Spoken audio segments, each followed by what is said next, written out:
Hi friends, welcome back to my channel. In today's video, I am going to show you how to turn off flash notification on Android phone.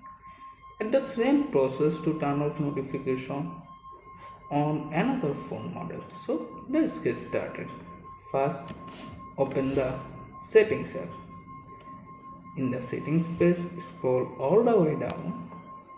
Find the accessibility option, open it up. After the page, you can find the advanced settings option, open it.